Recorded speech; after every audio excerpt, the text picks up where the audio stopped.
Hi, welcome to another episode of Silver Fox Scotland. And before we get into it, I just want to say, I don't just talk the talk, I walk the walk. See? I have it. I'm on it. Now, question. Have Scottish Labour given up?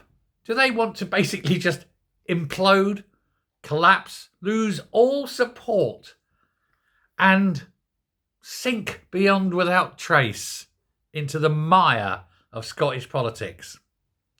Now, I'm asking this, and it's quite important, because unless Anna Sarwar comes out immediately,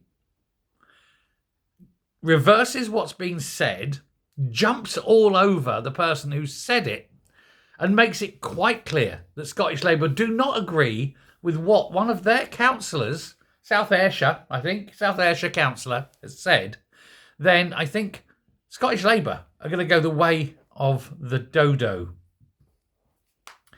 There's a lot of outrage over this. Now, Brian McGinley, as I say, he represents South Ayrshire.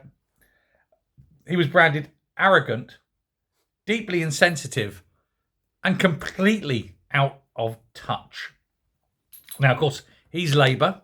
It's his party down in London that has said, screw the farmers. Let's destroy all the farmers. They've seen a massive backlash, of course, nationwide backlash.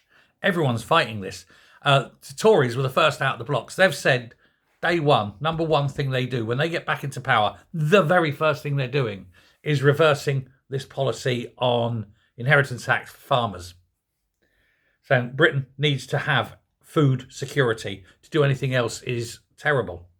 So they've done it. The Lib Dems have said they'll support the Tories on that one. Reform have said this. Even the SNP. I mean, when you're getting the Tories and the SNP on the same side, then you know your policy is wrong. But not, of course, in the minds of these extremists, these Marxists, these traitors who want to destroy this nation, destroy its food security, destroy its land ownership and its guardianship, because farmers don't really own the land. They are the custodians of the land. They want to keep it as it is, productive, fertile, ready for generations to come, unlike this bunch of traitorous wankers at Westminster who want to destroy it, hand it over so that we can be controlled. If you control the supply of food, you control the people. And a country that can feed itself cannot be controlled. And that's all this is.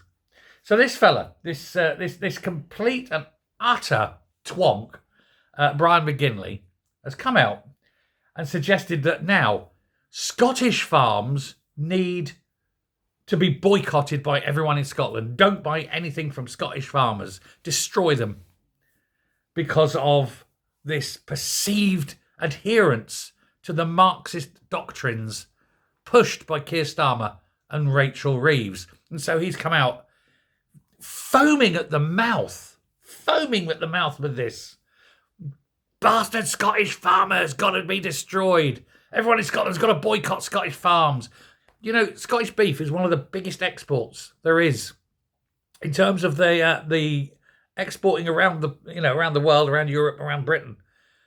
Scottish beef is massive, and lamb. Scottish farm products, raspberries. It's a massive trade and things like that. It all comes off farms. And he's saying, no, screw the farmers, screw them, because my Lord and Master, dear Keir, has said that we must destroy the food production ability of this country. Now, I don't know about you. I like eating, and I like food to be cheap. But when we're having to import it from halfway around the world, pay the transport, think of the benefits to the environment of buying local. But no, that's out the window. None of this buy local shit. No, we've got to sail things in halfway around the world, steaming great big tankers with diesel engines and all that, just so you can have a bloody strawberry.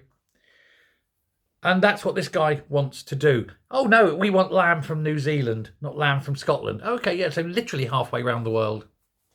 Oh, yeah, he says, yeah, that's the best way to do it. Screw the farmers.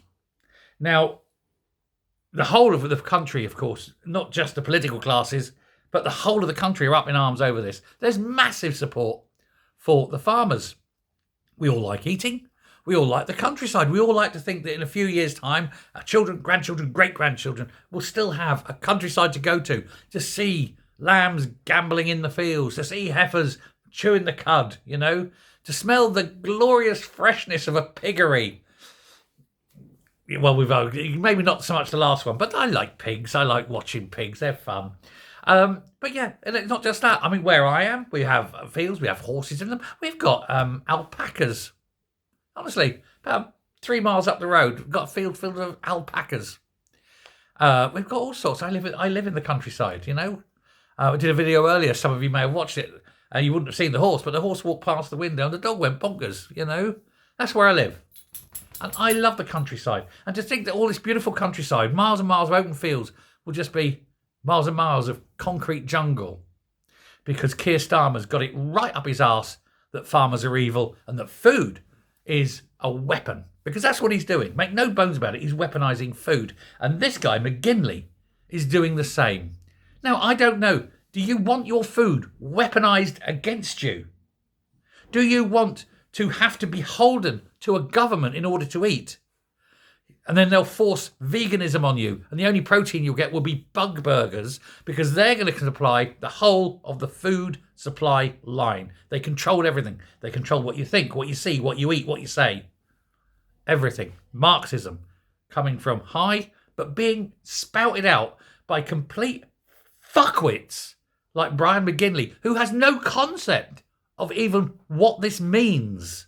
He's too dumb. He's too stupid to see what the future holds when you go down that line. You don't give away things. You don't let them take things. You fight for every inch. And this has got to be fought for. Or your children and your children's children will be eating bugs. And that's if they're lucky. He needs to be voted out. The good people of South Ayrshire target his seat. Get him out. Make sure he knows he's gone. Make sure he knows he is absolute history. And not just him, every single member of the Labour Party in Ayrshire, unless they stand up and castigate him, or even better, throw him out. Throw him out of the Labour Party for this. Send that message, and it'll send a long way back to Westminster when they are throwing members of the Labour Party out for spouting the bullshit that's coming out of that gash of a mouth of a man in number 10. I can't say the word, but you know exactly what I've just said. Now, with everything else on here, with the high taxation, with the job taxes, with the push for inflation, the push for everything, it is a deliberate destruction of this country. And wankers like this, who are standing up and supporting it and openly attacking your family by policies like this, got to be responded to. He's got to be gone. And it's up to you, good people of South Ayrshire, to make this happen. Thank you very much.